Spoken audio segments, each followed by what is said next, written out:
Namo tassa bhagavato arahato samma sambuddhassa. Namo tassa bhagavato arahato samma sambuddhassa. Namo tassa bhagavato arahato samma sambuddhassa. Buddhang Dhammang Sanghang Namasami.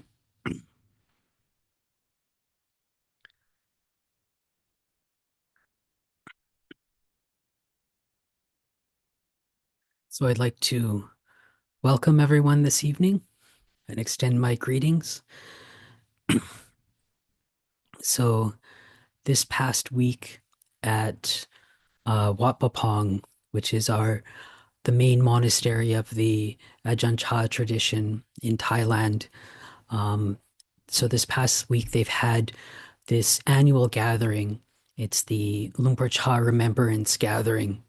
So this is to remember the day that Luang Por Chah died and put down his sankhara, as we'd say. And so this is a really unique event, and it's a huge event at Wat Pah Pong. So a lot of years, usually there's about roughly 1,000 monks and about 10,000 lay people who come, and it's for about a week. And as the week goes on, obviously more and more come, so the amount of people kind of builds up, and you get some people who just come in during the daytime, but you get a whole lot of people who come and actually camp out in the monastery. So they'll put up these little one-person tents, or for monks, what we'll have is these things called a glot. So it's a umbrella with a detachable handle inside, and you hang a mosquito net from it, and you hang it on a line between trees. And this is like the little like monks kind of a monk's tent. And so there's designated areas in the forest for monks, and there's designated areas for lay people.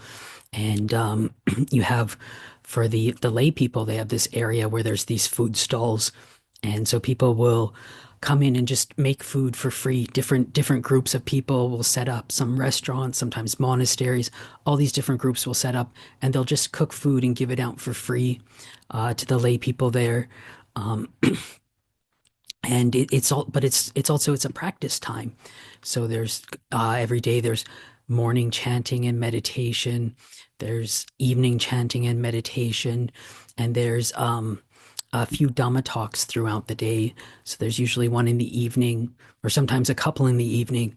There's one in the afternoon, and there's one in the morning before the meal. And so the one in the afternoon, they actually have it split up into two areas. So in one area, they have in the main meditation hall, the main sala, there'll be a meditation and then a Dhamma talk for the lay people. And then in the boat, which is the Oposta hall, there'll be the meditation and a Dhamma talk for the monks. And it's a really great time. I used to, especially when I was a junior monk, I used to really love going to these gatherings because you'd all these monks, everyone's getting together, you're seeing all these old friends you haven't seen in a long time, you're staying out in the forest, it's the cold season there, so the weather's quite nice, and and you're hearing all these really great Dhamma talks. And for a lot of times for the evening and morning chanting, you can just sit out in the forest for it, around the sala or at the Luang Por Chah's chedi. And then at the end of the week, there's a circumambulation. So all the monks and lay people carry flowers, incense, and candle and walk to this circumambulation around Luang Por Chah's chedi. Really, really great experience. And the Dhamma talks are usually really good there. So the one in the afternoon to the monks, of course, this is real, usually specific for monks, for learning for us. And when I was new monk, there was this one year I didn't get to go.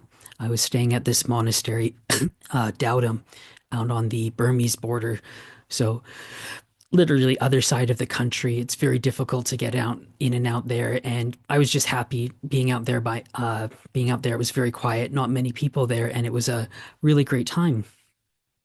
And um, but at the Ajahn Chah gathering, there was this Dhamma talk which was given, and several different monks have told me about it afterwards. And they said it was really good Dhamma talk it was. It was one for the monks, and it was given by an Ajahn who isn't a very famous Ajahn. Like I can't even remember who it was. It wasn't one of the big names. It wasn't someone who normally gives Dhamma talks there, but they all said it was really good. And the talk was on how to stay as a monk and like how to, because ordaining is very easy, but it's staying as a monk, which is uh, which is more difficult, which takes a lot of the effort. And it's the same. It's very easy to start a diet, but it's very difficult to continue on with the diet. But one of the things this Ajahn was talking about, he was saying, yeah, if you want to be a monk for your entire life, you've got to love your bowl. You've got to love this. You've got to love that. And so he was saying that, to be able to stay as a monk and continue practicing and living as a monk, you basically have to learn how to enjoy being a monk. You have to learn how to get this joy and this happiness out of being a monk. So this is what we'd call, samana sukha. So the happiness of being a samana or of being a monk. And and of course, lay people aren't monks, but I think a lot of the principles of this, we can really apply to our practice. And this idea of that, if we want to be able to maintain a practice and keep our practice going long term, we have to learn how to get some happiness from it and learn how to get some enjoyment from the practice. Because usually in the beginning, we come in, we've got a lot of faith or we've got a lot of enthusiasm, and that can last us for an initial period. But it's good for us to learn how to get some enjoyment out of practicing. If we want to keep our practice going long term, and it's really when we can keep the practice going long term, that's when we're really going to see a lot of those really positive results from it.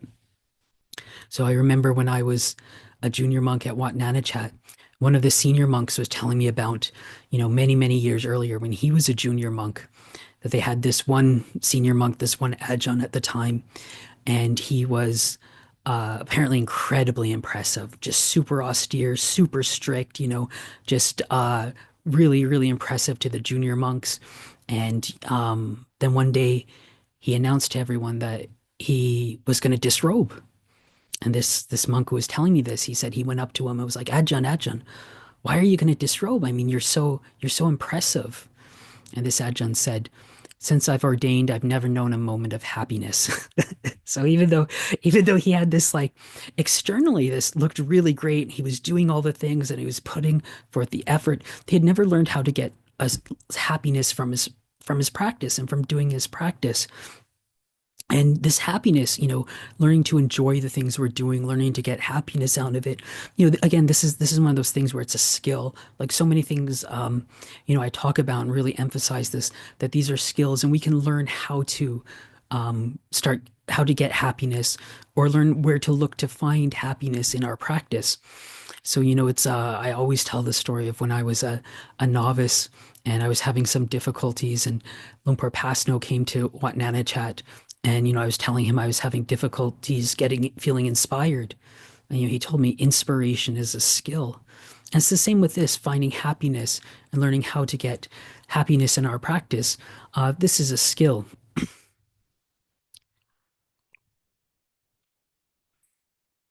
So so sometimes, we feel like, okay, maybe when I meditate, I'm not getting those like blissful states of jhana, you read about or you hear those Dhamma talks, the, bliss upon bliss upon bliss. But, you're like, oh, well, I'm not getting that yet. What's going wrong? But, we can still get happiness. We can still enjoy it. So say, for example, with, doing our meditation, like formal meditation, we can just start reflecting. Okay, even if I'm not getting these blissful states I keep hearing about, actually, I do enjoy, just that sitting quietly, turning everything off, um, shutting out the outside world and just having, kind of me time, this time when I'm doing something, just for me, just beneficial for me, just enjoying that sitting, that quietness. Because a lot of times it's really difficult to get that quietness in daily life. So, we can just reflect on that and, oh, how nice does this feel? This actually feels really nice when I do this. I enjoy just, sitting. Or we can reflect on, actually, when I do meditate, when I do practice, okay, maybe it's not, sometimes it's good, sometimes it's not. But I actually find that when I do it, overall, I'm getting more happiness in the day, So looking for the benefits of doing this, looking for the benefits of doing our meditation,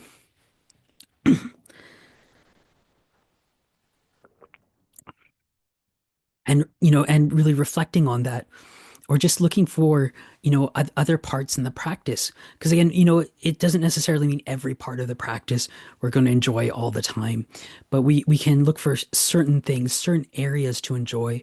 So, sometimes people, I've seen with some monks, sometimes they really get into chanting, especially the ones who used to be musicians. A lot of times they really, really enjoy chanting. So you'll see when we do like the morning or evening chanting, or even on their own, they'll really start doing a practice of chanting, and they enjoy it. They get happiness out of doing it. And or you can look for something like, some people really enjoy studying. And I know some monks who just, when they're reading suttas or studying Pali, like they're just loving it. This is just, so great. They love getting into the teachings, really getting into it, breaking it down. So, you might look for some kind of happiness there. You can also, look at it, say, even if we're just keeping our sila, like our morality, our precepts, our behavior of body and speech, we can really use our reflective abilities to get some happiness out of this. So, thinking, okay, actually, doing this, I'm keeping the five precepts, and you think, oh, actually, I've been doing this for this long. Say I've been doing it for a year, and just reflecting. So for a whole year, I haven't intentionally killed anything. Or, thinking, because the Buddha talked about the five precepts as these are gifts to people. We're giving people fearlessness. So you can think, okay, I've been practicing these precepts for 6 months or a year. So for this whole period, no one has to worry about me deceiving them or harming them. Or, you can think, oh, actually, I'm not making any really bad karma. I'm avoiding doing that, and using that reflective ability to start getting some happiness out of it. And with, say, the morality, the sila, a lot of times people, when they come new to this, they hear about, say, for example, with monks, like we've got all these rules, right? We've got 227 in our official set, but with all the minor rules, I think it comes out to like 600 or 1,000 rules. And people hear that and they think it's really like oppressive or, restrictive and controlling. And it's like, oh man, like these monks, it must really suck having to follow all these rules. Like, I don't want to do that. But when you really live this way, you don't find them oppressive. Actually, you really enjoy them because, they're for our benefit. So for monks, they're for our benefit, they're for our happiness, and they make life just so much easier for us. And so I remember when I was Pakau, so I was like a 8 precept layman living at Wat Pananachat, and we had this Swedish layman come, and him and I were about the same age, and he was this super nice guy. Like he was a really great guy. One time we our visas were expiring about the same time, so we went to Laos together to do our visas. It turned out when we got to Laos, there was some kind of like national holiday going on there. So we actually had to wait several days before we could, because the embassy, the consulate was closed. So before we could go there. And unfortunately, when we were in Laos, I got really, really sick. Like I got this really high fever. I was just out of it. And when I got back to Wat Pananachat, the abbot thought I had dengue. I was so sick. Luckily, I didn't. It was just a really bad throat infection. But this layman, he helped me. If it wasn't for him, I'd have been really in trouble in Laos with with being so sick. But when we were back at Wat Nanachat, There was a weekly on the one pro like the full moon, new moon, and half moon days. In there'll be a Dhamma talk in the main meditation hall. It'll be in Thai for the Thai lay people, and in our boat, this little hall close by, there'll be one done in English for the English speaking guests at the monastery. And there was a Dhamma talk and some question and answers. So he was asking this question, like, for monks, you have so many rules. If there was just one you could get rid of and, not follow, like, which one would it be? And the monk who was giving the answer, he wasn't that senior. He'd only been a monk about 7 years, but he answered very well. He was saying, actually, I wouldn't want to get rid of any of them because, these rules actually really help us. They're not for our detriment. It wasn't just because, the Buddha had a bit of a controlling streak in him. These rules are all really, there's a point to them, and they're really beneficial. And so, for us in our practice, when it comes to our sila, our morality, our behavior by our body and speech, if we really start to reflect on that and start to reflect on the benefit it gives us, this can give us some happiness. When I was very new at the monastery, the senior monk there at the time, when we would do chant the rules, when we chant the Patimokkha, one of the monks sits up on a raised seat and has to chant the whole thing from memory. And it again, a fast chanter takes about 45 minutes to do it. And when the person would be chanting it, all the monks have to hold their hands up in this position. It's called Anjali, and the senior monk at the time, he'd have his eyes closed, and he'd just have this great big smile on his face, like just this big like ear to ear grin. And I was asking one of the other monks, I was like, why is the Ajahn smiling like that? And the other monk said, yeah, actually, I've asked him before, and what he's doing is, as we're listening to the rules, he's actually reflecting on Sila, and he's reflecting on his Sila, and it's giving him a lot of happiness. Another 2 weeks has passed, and he's kept all these rules, and so he was finding this reflecting on his behavior, on his Sila, what we call Sila Anusati. He was finding this as a source of happiness, and doing that was giving him happiness in his practice. Or I know this other monk. And one of the things when he was a junior monk, he was telling me, which was giving him happiness in the practice, was, as we're practicing, we're developing these what we call baramis, or these like spiritual qualities, or these like personality traits. So as we practice, these are strengthening our personal like spiritual qualities are strengthening. And he used to reflect on it and think of it kind of like a video game. He'd think about, you have a character in a video game and you're building up their special powers, or you're building up their abilities and stuff. And he used to reflect on it that, he felt he was kind of the same way. Like he's like the video game character charging up and building up. And, he found this made him happy, and viewing practice in this way gave him a lot of happiness. Or, um, so yeah, so these are, this is something we have to do, is we have to learn how to get some enjoyment, some happiness out of doing practice, so we can look for those areas in our practice that we do really enjoy, and we can use our reflective abilities to get enjoyment out of other areas. But again, we don't have to hold the standard too high for ourselves, especially in the beginning.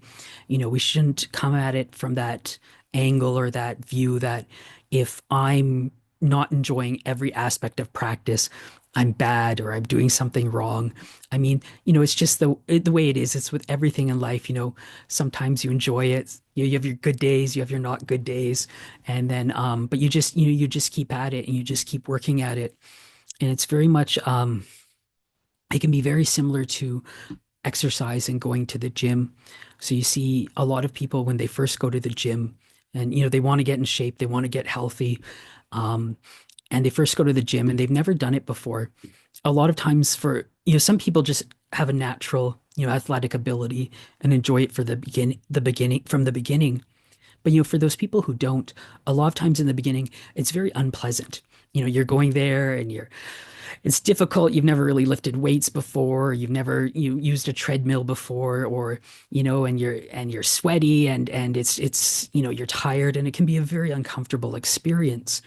Putting forth that effort, you're not used to it. But over time, as people keep doing it, they keep exercising, keep going to the gym, they really learn to enjoy it. They actually enjoy the exercise, they enjoy the whole experience, and then they keep going. It's still difficult, as they're getting stronger, they're lifting heavier and heavier weights, but they've learned how to enjoy it, and they've learned how to get this happiness. And then, some of them get to the point where it's like, they just go to the gym whenever they get a chance, or it's just such an integral part of their schedule, of their lifestyle, would be going to the gym. So, for us, it can be similar with practice. When I was just getting ready for my novice ordination, one of the other people who was ordaining as a novice with me, um, he went on a trip to visit some senior monks beforehand. And one of the senior monks he visited, he was asking him about practice. And he said, do you, as it goes on, does you hit a point where practice is just really easy? And this senior monk said, what happens is you learn to enjoy the fight. So you learn to enjoy that practice, and you get this feeling of happiness, like, oh, I defeated my kilesas in this point, So say, you've got a craving for something, and you actually restrain yourself and say, no, I'm not going to do it. And you learn to actually feel good about yourself. Oh, I did something good. I overcame my defilements like that. Or for, say, especially in the monastery, when we have, very early chanting and meditation, like the bell rings at 3 o'clock.